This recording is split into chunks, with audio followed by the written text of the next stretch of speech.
Hello, everyone, and welcome back to another episode of Changing the Climate, a show where we talk about the changing world around us and how we can make it better. Brought to you by Climate Change Realty. The only real estate brokerage that donates 50% of its net commissions to 501c3 nonprofit organizations dedicated to fighting climate change.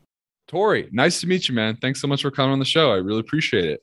Yeah, nice to meet you. And yeah, thanks for what you're doing and giving us the opportunity to share POW and our work with you. Yeah, man, I've been looking forward to this for a while, so I'm glad to have you on. And we always love to get the podcast rolling with a little bit of background on who you are and how you got to be doing what you're doing at the moment. Yeah, great question. So I joined Protect Our Winters in 2016. September of 2016, just prior to the election. I had been in Boulder, Colorado when POW moved from California to Colorado. Had been an organization that was primarily focused on winter and climate, needed to get out of Southern California and get into the mountains, and fortuitously landed in Boulder right when I was transitioning out of a role with Jim Collins, who's a best-selling author, management consultant, who's also based in Boulder, Colorado, and had been following the organization for a number of years and was, just kind of banging on the door, trying to get involved and help. We can get into this, but a pretty small organization. We're still relatively small, but it was, 2 full-time staff that were packing up the boxes and heading out to Colorado. Talking about POW, right? Yeah, POW. Yeah.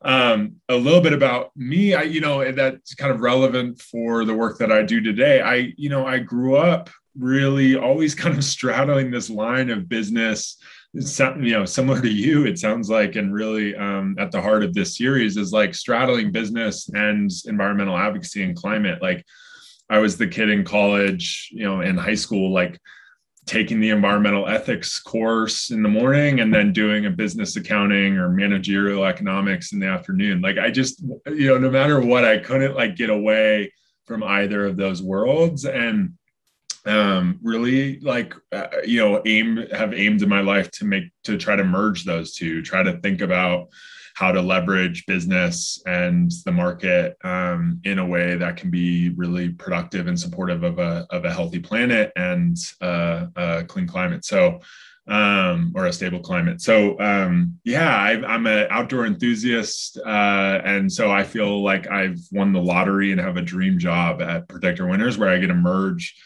the issue that I care most about, climate, that I think is the issue of our time, with outdoor activity, what I want to do on my free time, like what I did this morning and what I want to do after work, which is get outside and move in the outdoor places that we're privileged to be in. So, yeah.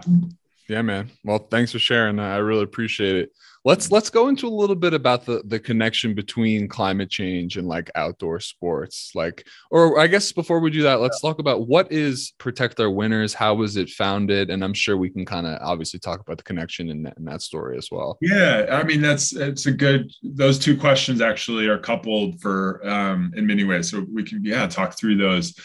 POW was founded because there was a gap in the environmental space. And Jeremy Jones, a professional snowboarder, has spent his life in the mountains. He grew up, moved out west, right after high school, and started snowboarding and building a career, and had built a life around the mountains, and was returning to a lot of the same mountain ranges.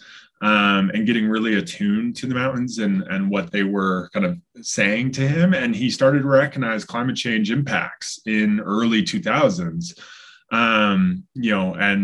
The scientists were already screaming at that point, but in terms of really feeling as a layperson, feeling the impacts of climate, still relatively early. And he was coming back, who's working on this issue for people like me? Where do I get involved? Who do I donate to? He was, simply just I want to support this. I care about it. And he realized no one in the winter sports space, and really the outdoor space, was working exclusively on climate. There were some environmental groups and some, of course, longstanding conservation groups, but no one explicitly like front of the outdoor industry, snow sports industry, saying this is an issue. Let's rally together.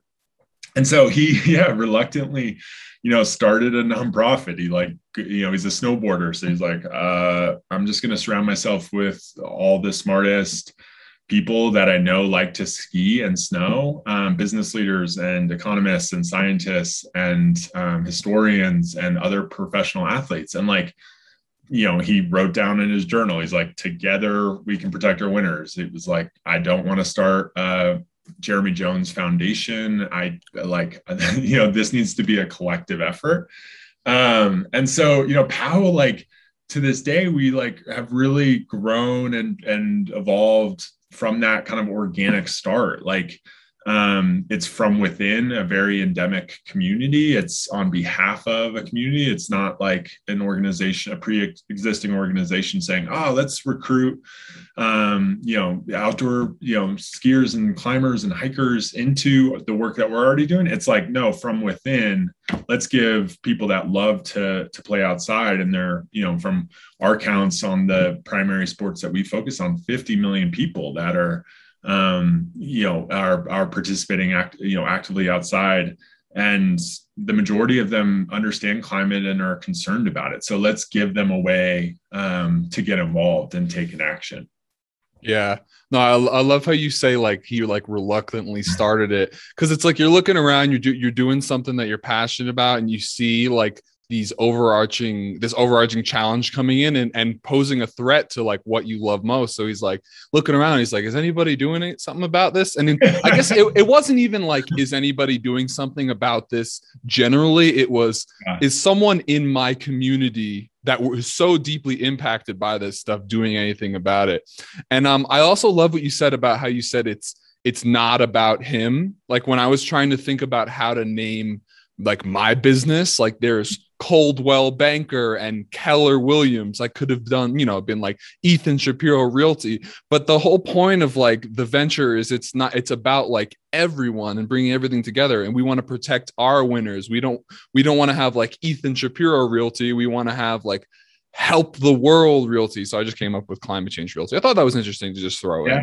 Yeah, no, absolutely. It's a nice parallel with the work you're doing. And he's fun, again, to that business and environmental overlap. He's looking around our businesses, and now, he, at this point, he's an entrepreneur. He had started his company, Jones Snowboards. It's I have a vested interest in a stable climate.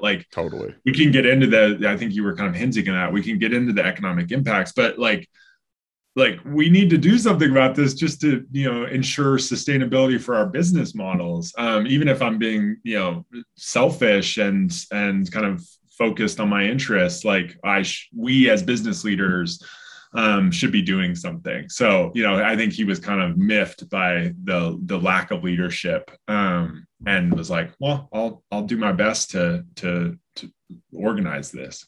Totally. So you said you worked, was it Jim Rohns who you worked with? Jim Collins. And he writes about being an entrepreneurial leader, doesn't he? Yeah. I think you'd really enjoy a lot of his work. So he came out of Stanford Business School, GSB, in the 90s as a student, and then quickly was then teaching at the business school, and actually taught, early stage, entrepreneurship courses, right, before striking out on his own and ending up writing multiple best-selling books, including Built to Last and Good to Great, that has sold, I think, over 10 million copies globally. And it's really about how to, as an entrepreneur, building something that lasts beyond, not building to flip, but building meaningful, impactful businesses. And he kind of codifies and studies how great leaders and businesses operate. Yeah. So what I wanted to ask you is how you came to the conclusion to work for a nonprofit organization rather than either, you obviously have this business interest and this philanthropy side inside of you. What made you determine working with a 501c3 rather than working with a for-profit business that has a similar mission? Yeah. Or just the idea of that in general? Because Yeah. obviously it's something I think about a lot. Yeah. Yeah, and I was reflecting on it just the last couple of days. Like a lot of the work that I've done over the last 5 years with POW is engage with people like you who are Of course. running businesses and also want to take action on climate and get their business involved and use it as a part of the solution. And to me, that's so inspiring, and I think so much harder to do because you have all of the day-to-day pressures to like, I just have a lot of work on my plate just to run a successful business and to grow my business, like addressing climate change and solving climate as part of that. Like, man, that's a huge barrier to like, and a pretty deterring, like variable to add on to your plate. And so, yeah, I think like for me, it's a really clean way to affect change and to work on this issue. But the opportunity for me it was early stage. POW was at that point almost 7 or 8 years old, but it had just kind of fluctuated between 1 to 3 full-time staff, and I think for me, and I kind of like look at this for other people when they're trying to break into this space, is like look for the opportunity, early stage opportunity, where like they don't know that you're like underqualified to like support and help. And in some cases, like I shouldn't have gotten the job that I got at POW. But I saw the opportunity and it's like, all right, let me go and add some impact. And like, in doing so, let me help build this organization from within. So like, again, it's day to day, I'm not doing a ton different than probably any other operations or finance or business development person. I'm just doing it in within a nonprofit structure, and so yeah, for me it was like I want to have that direct line, but I'm also equally inspired and think it's much harder for those who are adding that climate and advocacy or cause to the work that they're doing day to day in business. Thanks, man. Hey, necessity, right? We got to do it. But yeah, cool. Thanks for sharing. So how do you go about like turning outdoor enthusiasts into like climate activists or catalysts for change in their community or through their network of people who support them? Yeah. I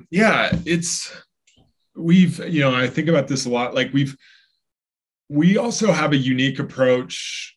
I'll answer that question, but we have a unique approach to climate. And in some ways, like it's a little bit of an upstream kind of approach, and it's counterintuitive. Like when you see Protect Your Winters or POW and you like see us on Instagram or you see our stickers in the parking lot at Arapahoe Basin or above my thermostat in my house. Yeah. Oh, wow. Cool. I love that. Literal.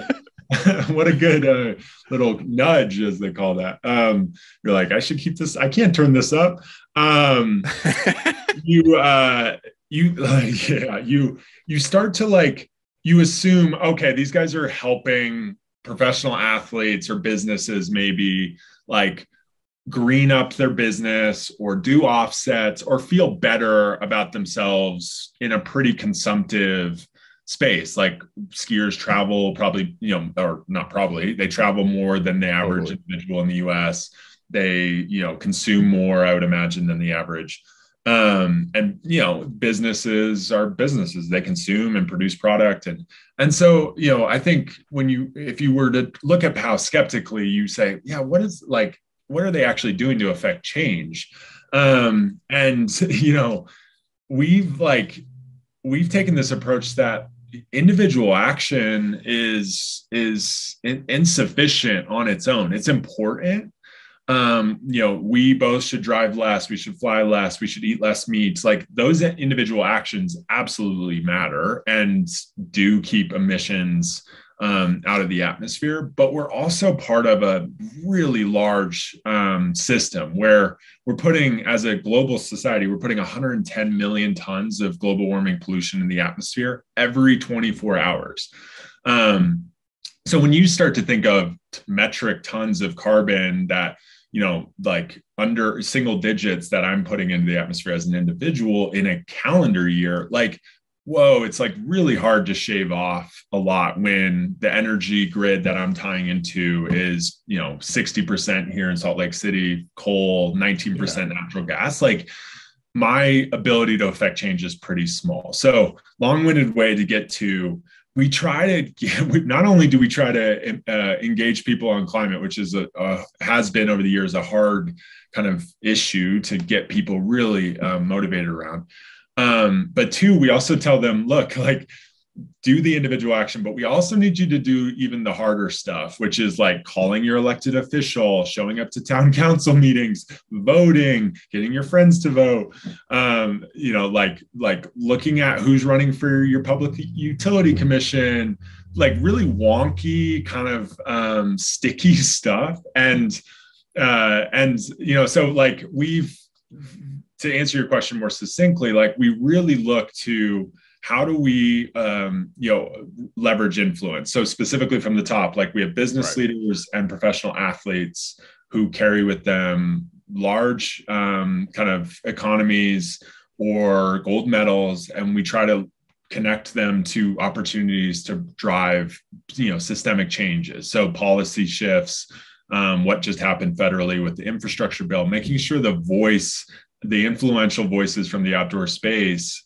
are getting heard from the decision makers, and then across the 50 million people, also giving them an opportunity, whether that's calling, voting in the elections, joining, sending an email, and finding the opportunities for them as well to get involved on the policy side and on the issue side, all while like elevating the narrative of climate. So like getting these people to talk about it more, getting the influencers to be talking about it publicly, and the importance of it, and really telling their personal story. Cool, man. So who are some of the athletes that are like directly supporting the work that you're doing? And I'm wondering if you have like heavy involvement from like non-winter athletes, because obviously it's very obvious, like the warmer it gets, the less snow there's going to be. These people, it's top of mind for them. But for someone who might, I don't know, do like wakeboarding or something, I think that's like something like it might need more water. You know what I mean? Yeah. So like, how much work do you guys do with them? Yeah. So, when going to the origin story, when we started, it was obviously Jeremy's kind of network and community, very much snow sports dependent. Our name is, literally protect our winners, POW. We have a snowflake in our logo. So like snow has obviously been at the root, but, early on, we, were thinking much broader than that. And even the last few years really deliberately opened up the aperture and started working with climbers, trail runners, kayakers, fly fishing guides, fly fisher people, hikers, and really kind of thinking about this concept, what we call the outdoor state, where, yes, many people's identity is tied to one or a few sports. But this issue of climate is really starting to be felt across season. And we actually organically like would have trail runners and climbers come to us and literally say, our community cares about climate. It's like the number one or two issue they're worried about.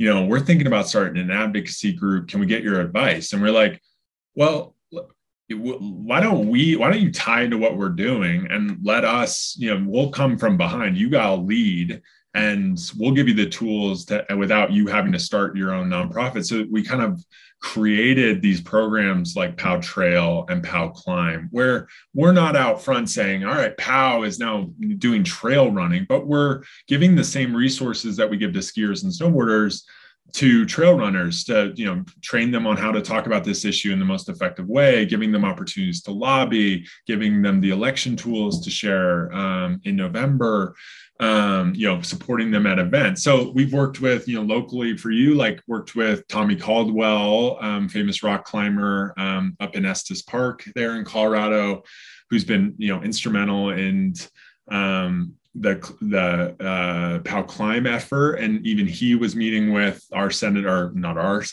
your senator, John Hickenlooper, ahead of the infrastructure bill, took him climbing. And in that space, in that example, like, he's an outdoor enthusiast representing that outdoor state population. He's not like a POW ambassador per se. Like Senator Hickenlooper is like, wow, this is someone who's designed their life around the outdoors, cares about climate. Like, wow, that's really interesting. And they went climbing, and like POW was there to help facilitate and make sure. Was this like last week? Yeah, it was really recent. And I saw a picture of Hickenlooper climbing something. Yeah, there's media of it. And like, I don't think Hickenlooper had climbed in a couple of years. And yeah, they had a conversation about the infrastructure bill, and like we had talking points that we were hoping Tommy would speak to, and he's incredibly polished. So that's a good example. There's also a whole cadre, just I'm kind of giving Boulder examples, but a cadre of trail runners in your area that are like were completely critical for the bringing that POW trail effort I spoke to life. Claire Gallagher, Abby Levine, Joe Grant, Anton Krapicka early on. But like we just had a summit that we used to train and kind of engage ambassadors and partners, and we had about 150 total people there. We had an Olympian cyclist, we had Olympic snowboarders, we had trail runners, rock climbers, mountain bikers. There's really fisher people. Like the umbrella and the tent is getting much, much bigger by design. Right.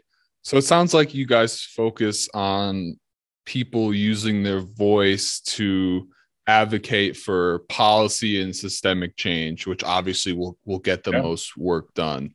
So summarize.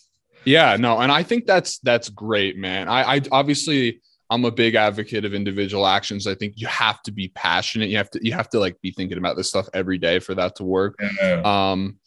But as systems change, the things will evolve and things will become more apparent to people. But yeah, one thing I always try to emphasize on this show is that one person really can make a difference. You don't need to be a world-renowned rock climber. If you're climbing with your friends and you're like, hey, like this mountain is eroding, like usually this isn't here, blah, blah, blah, blah. I don't know if that's exactly climate erosion from like people climbing, but well, no, you're hitting on something that's really important, which like one of the best actions, there's this amazing climate scientist and climate communications expert, Catherine Hayhoe, and her line is like, the number one action you can do is talk about climate with the people in your work and your network, right? Totally. And like what you're doing is like the greatest gift.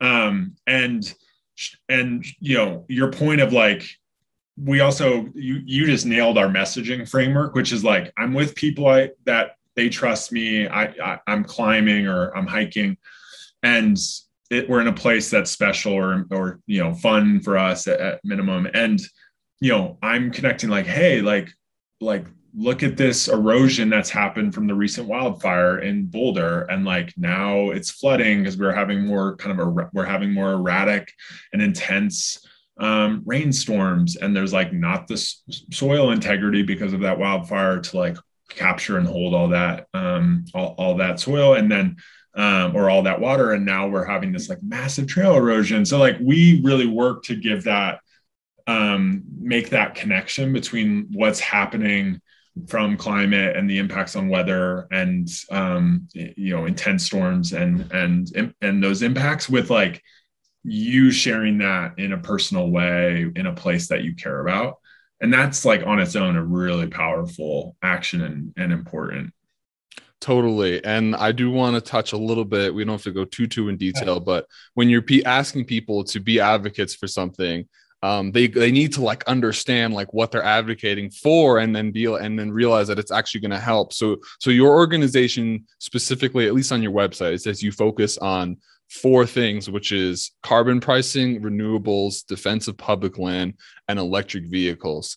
And like I'm reading, well, actually I've got it right here. I'm reading Drawdown by Paul Hawke. I'm also reading Regeneration at the same time, and I'm reading Work Principles. Are you familiar with Ray Dalio at all? Yeah, I actually got to know Ray Dalio through my work with Jim Collins. Oh, no kidding. I just was on a couple calls and meetings with him. He's cool. Well, I'm reading You really like what? I like his framework and his writing, principles. And he wrote like even before Principles, there's some internal Bridgewater document that I would look at a lot. Oh, that's really cool, man. So I'm like piecing together like Paul Hawkins' work for how to fix the environment with Ray Dalio's principles for how to actually build a business and succeed. Anyways, side point. I think that these four, because there's a lot of ways to, make the system better, but these four things that your organization's focused on are like really pivotal. I think. Yeah. Okay. For sure. Putting a price on pollution, like fixing the energy system, defending public lands where natural systems flourish and you actually sequester carbon. And then electric vehicles, obviously, one of the biggest polluters is electric vehicles in America, at least. So I just wanted to talk a bit on that. Yeah, no, definitely. And we're updating those priorities. Not that they're issues we don't care about anymore. They're definitely the ones we do. But we're opening up our criteria. I'm just looking at our strategic plan. We're opening up our criteria a little bit, and it'll be updated on our site soon. And one thing, like, we're essentially thinking about it as criteria and filters. So like, does it create jobs? Does it add renewable energy? Does it reduce emissions? Many of those items you just talked through that we've focused on historically, like all fit in that. And then like, is it in a place where we have access to the outdoor state? Are we in kind of mountain economies, or they're professional athletes who can speak to it genuinely? So we really like the, Hawken ones is like all those, it's such a good framework. And we look at those solutions and say, all right, well, where can the outdoor state be really additive and really helpful? Like, we're not going to be the best group. I mean, like, one of the number one issues, right, is women, educating women across the world. And like, that's super important. But like, POW's not going to be the best group to do that. Or I forget, like refrigerants and like helping make sure wind turbines, refrigeration. Yeah, like that's also, maybe not going to be the issue that we need to be working on explicitly. But yeah, I think like a lot, as we've seen in states that we've worked on historically, like carbon pricing, electric vehicles. I mean, looking at Colorado, on the EV side, public land defense. Yeah, like we've tried to not say like we're just a carbon pricing organization, but so that we can really support and add value when there's an opportunity that fits within our kind of broad criteria. Fair enough. Yeah. Can you speak a bit about the impact of the outdoor industry, I guess specifically when it comes to like retailing equipment compared to like other industries? I guess not specifically retail. We can talk about that a little bit after, because the outdoor industry includes like ticket sales and all sorts of stuff compared to like other large industries like cars or like big pharma, that kind of stuff. Yeah. I mean, like the citation that we'll use that gets thrown a lot from the outdoor industry as a whole is like, it sits around somewhere between $800 to $900 billion. And that's a pretty broad cut. Like that includes, I think, RVs and ATVs and, it's like everything outdoors. Golf equipment gets thrown in that. So like, and that's per year, right?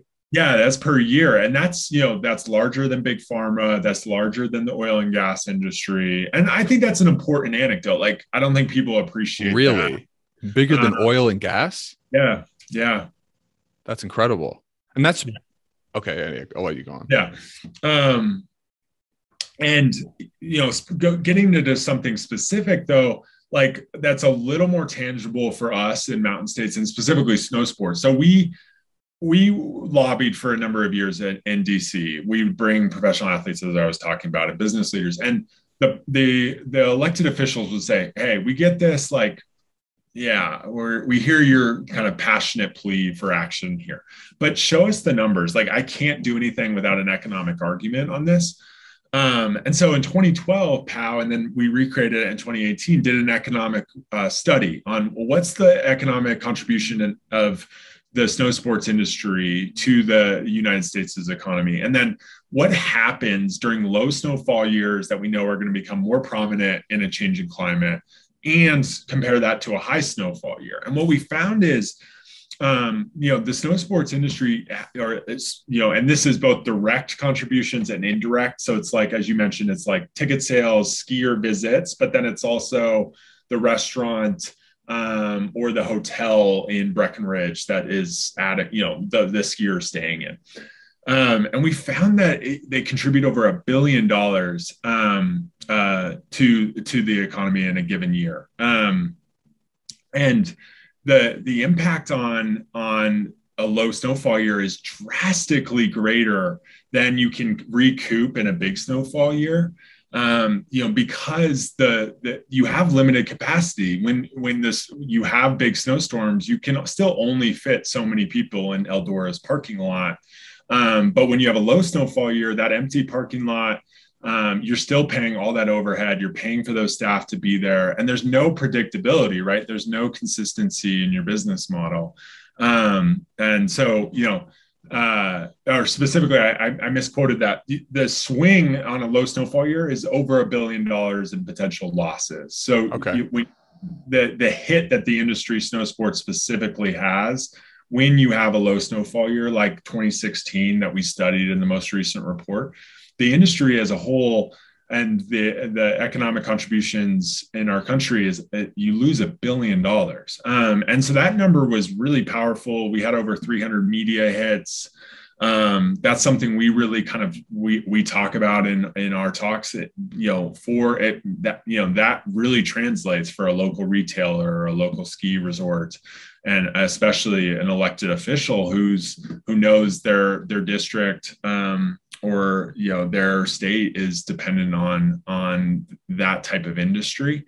And one really important kind of point on that is like, we're still going to have big snowfall years, even as the temperatures increase and the climate is affected. Like, what happens is you're going to have even very, larger swings. So you're going to have, much drier years, and then you're going to have on average these really big storms.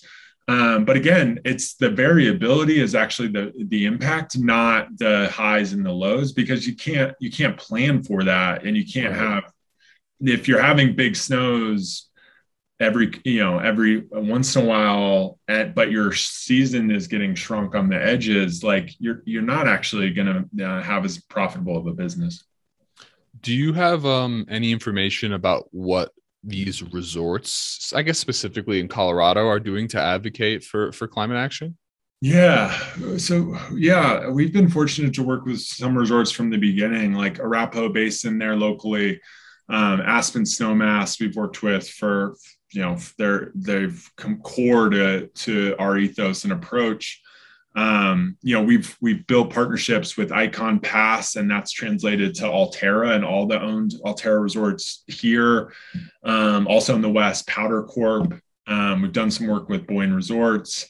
The Mountain Collective Group have all been supportive of us, and in a number of ways. So there's both, like, early on, it was, Aspen and Arapahoe Basin putting the POW logo on employees' jackets. And being able to speak to climate and the impacts when a visitor is like, hey, what's that POW thing on your jacket? And again, to our earlier conversation, like, use it as an entry into a conversation on what's happening and why it matters. The resorts are, like, really focused. Arapahoe Basin and Aspen and Vail's doing this to a great degree. Operational greening, like, they're trying to figure out, how do we use less water in our snowmaking? How do we make that more efficient? How do we green up the business operations that we have, which is great. And then some, like Aspen, have taken that even further and said, how can we wield power? Like, how can we go to both DC, but also locally? How can we push on our utility for them to change their portfolio of energy and really green up their system that they're drawing from? So there's been kind of a great, and I would say, really commend the industry in the last couple of years for wielding more power, speaking out, and really pushing, to address climate. There's been a lot of work on, like, a bipartisan carbon price from the National Ski Areas Association. Really trying to approach, knowing that a lot of these states are Republican or tend to be more conservative. We have to find common ground and a space to to, get a solution to climate, but it can't be alienating the elected official that's also, helping you with labor law and Forest Service access, all these other kind of multivariate issues that, a resort executive's working on. Torrey, I just want to pause for a second in the middle of this interview to say, like, I love what you're doing, man. And like, I love this show so much because it's so obvious how many people across every single sector are dedicating their lives to this crisis. And it's so empowering and it's so awesome to be in this position, to be able to talk to everyone and see how they're thinking about how to integrate solutions into what they're doing or in their industry. So just my personal thoughts, man. So I appreciate what you're doing. One thing we didn't mention is that you've got like conservationism in like your blood, man. You come from like a line of conservationists. So I wanted to ask your thoughts about how to get people who don't necessarily have that background more interested in supporting action on these issues. That's a really good point. And like something I think about a lot with POW and our approach, like we say, and in some ways have taken it for granted, or maybe I have, like, look, Ethan, you care about the outdoors, you ski or ride a bike or climb, whatever. And like, so, I've always said, yeah, all three. Okay. So my thing has always been like, well, for me, I was raised with this idea, the conservation and outdoor activity are mutually inclusive. Like you have to do both. You can't just do one. They feed into each other. There's a feedback loop. But that's a pretty white and privileged, like, and developed world kind of approach. And I've tried to like check my own thinking on that. And like, I go, when I roll up to Alta, I'm white, cisgender, affluent male who grew up doing all these activities. I've skied since I was 5 or 4. And like, I still roll into the parking lot and I'm like pretty nervous. I'm like, do I go here? Like all these hardos are there. They all like seem to know it. And I'm like, wow, I'm like such an imposter. And like, I don't, like, I'm like, geez, like I literally work for this outdoor like group. I've grown up doing this, like, and I even feel a little nervous and I feel like I'm going to go the wrong way, or like my skins are going to fail or whatever. And it's like, wow, like if I have this kind of barrier and feel uncomfortable in this space, even the slightest, like imagine someone who didn't have that, experience and privilege to grow up doing this. And so I've really like tried to think about, man, how do we lower that bar even more to get people both outside? That's a whole access is a whole issue and a pipeline to getting people to then be climate, advocates, and to be able to have the mental space and emotional space to actually like think about climate on top of their day to day. Like that's a huge leap.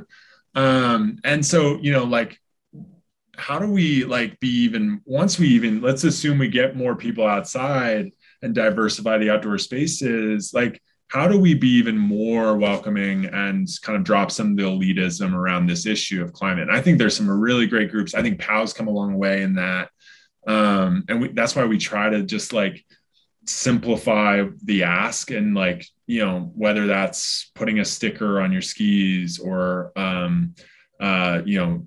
getting a t-shirt or, retweeting one of our tweets, like just express that you're concerned about this, even the smallest way. So yeah, long-winded way of like, I try to wrestle with that privilege, and I feel great responsibility. Like my dad wrote his first climate article the year before I was born, maybe even much earlier than that. But I stare at a piece, he's no longer living, but so something I kind of hold on to is this article he wrote in 1989 on climate change, like in Sierra magazine. And he spent his life working on the issue, the environment and climate. And in my lifetime, in our lifetime, I don't know how old you are, but like 50% of global emissions have happened in my lifetime in the last 30 years from that period when he wrote his first article. And it's like, wow, we've only let this issue intensify over that time. And we've been, scientists have been aware of the trend and what's happening and the relationship between greenhouse gases and and climate impacts. So yeah, sorry for the long-winded answer, but like, No worries. I kind of feel like I have no excuse, and I'm passionate to be able to do this work. But I also then think, how do someone like, knowing that I still find barriers day to day, how do we approach people who are coming to this, coming to skiing for the first time, as if they're lucky, at 20 or 30 or 40, and then get them engaged on our mission? Well, I don't have the answer, but I do have an idea. And one of the things I focus on in my work, including in this show, is I think humanizing things is a really great way to create a welcoming environment and get someone involved in a community. And I know this might not be the best example when we're talking about coming from a wealthy background and being privileged, but the classic example I thought of is like a doorman at a hotel. Like when you show up to a place and someone's like, "Hey man, how you doing? Like, here's the door." Like, you're like, "Oh, this place is nice. Like, I like the vibe here already." So I'm just thinking of like someone at the parking lot, instead of being like, "Go over there, park over there," blah, blah, being like, "Hey," like, which I think most of my experiences at skiing has been like that. But when you get someone who's like really happy to be doing what they're doing, they're outside, they're, happy to be providing a service, and they smile, look you in the eye and be like, "Welcome to Breckenridge, like, happy to have you," like, no matter who you are. I think that makes a huge difference on someone's day. I really believe in that. Yeah, I think that's such a good point. And like, probably, I assume some of the best resorts are doing that. And it just like, yeah, just, this is a little awkward. Like, this is a really hard sport, right? In the skiing example, like, you're going to fall, and like, you have all this gear and it's cold, and like, yeah, you got it. Like, this is great. Welcome. Thanks for being here. Yeah, I think that's true. And like, there's a good parallel, or, kind of metaphor with climate there too. Of like, this 100%. isn't easy. Like, and this is scary and hard. And, but like, welcome. Like, thanks for being here. And, we're happy to have you. And here's something you can do with us. Yeah. Well, like I love that. Totally, man. Like Paul Hawken phrases this climate as an opportunity, and I totally see it the same way. And anyone entrepreneurially minded will always see challenges as opportunities. And I think it's just a great way to frame things. It's always a chance to become better.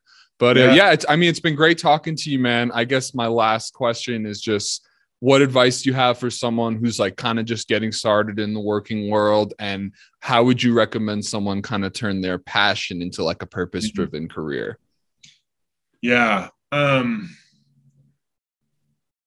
think like, it's what you're, in many ways, like, you model what I think about of like, how do you think about it being an and not like, I could do this, or I could go try to get a job at a nonprofit? Like, how do I add on to, even in a smaller way? It doesn't need to be doing a really great interview podcast like you. Like, what can I do that is, a small action? And volunteer, I know that's cliche, but like, volunteering with an organization, or specifically a cause that you care about. Like, what's the cause? What's a group working on that cause, or a set of groups? And then what's a really small action just to get some inertia going with them? And, the number of people that I see like break into a role or space just because they were there and like in the room when the opportunity presented itself, I think it's pretty outstanding, and for me, I think that's a hard thing. I think it's like hard to show up and like commit to doing a little bit of volunteering or helping. But it's really the cleanest line. Like, how do you do that? And how do you do what you're doing? And if you're trying to move into something more aligned with your passions, how can you just start in a, little micro action to get in that direction?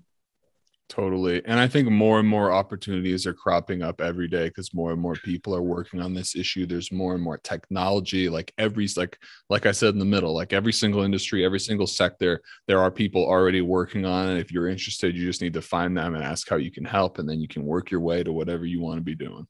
Yeah, that's a good point. Maybe one last, like, there's no excuse for any company to not have a robust, ESG or social cause climate work. You're like, that's what's really encouraging is so many companies and groups are trying to answer that across issues, whether it's equity or racial justice or climate. Like they are, the consumers are demanding it, and they know they need to have it. So like we work with so many marketers and business development people that are like also responsible for their climate program or their partnerships on, with a group like POW. And it's like, again, to you, like you're doing this on top of, but it's, if you like make it known it's something you care about, like it's likely like your organization or company is already, thinking about how can we bring this to life, and you can, make a pivot even, maybe more quickly and without the experience that you otherwise would need. Yeah, or if you're selling a product or service, you'll find your people, man. Believe me, people are passionate about this stuff. Yeah. One thing you mentioned, the Ray Dalio, the podcast that just came out. There's a Tim Ferriss podcast with John Doerr. That I highly recommend. We've been a little critical, or I've been critical of Tim Ferriss, who I like from his business approach, but he doesn't give a ton of space for climate. And this was one that really gets into it. John Doerr is the famous venture capitalist who made early investments in Google and Facebook, Uber. And he built a framework that POW used in our strategic plan that's coming out, or is out, but it will be on our website soon, called Objectives and Key Results, OKRs. It's what Google was built on and still uses today. So we merged we did a Jim Collins flywheel, which is kind of like, what are the components of your business that really feed into each other and kind of can build momentum. So you have a great flywheel in yours, actually. And then, John Doerr, he talks about his number one issue is climate, and he's super concerned. He just published a book on it called Speed and Scale. And we used his framework, and he talks through that framework and kind of how you would apply that both in your personal life and your business life. So I think you would love that. It's 45 minutes. Thanks so much for saying that, man. I really appreciate it. And I loved having you on the show. I love everything you're doing. Thanks so much, Torrey. Oh man, thank you. Like, thanks for this time. You could be growing your business, and it's cool to know that like this is a part of that. So totally. Thanks for reaching out and giving us the chance to talk. My pleasure. All right, everybody. And we'll see you soon. Take care. Thank you so much for tuning in to another episode of Changing the Climate. Here at Climate Change Realty, we don't just donate 50% of our net commissions to fight climate change. We also donate a full 50% of our real estate referrals. So if you or anyone else you know is looking to buy or sell a home anywhere in the USA and would like to create thousands of dollars in donations without any cost out of pocket, please visit ccrboulder.com today.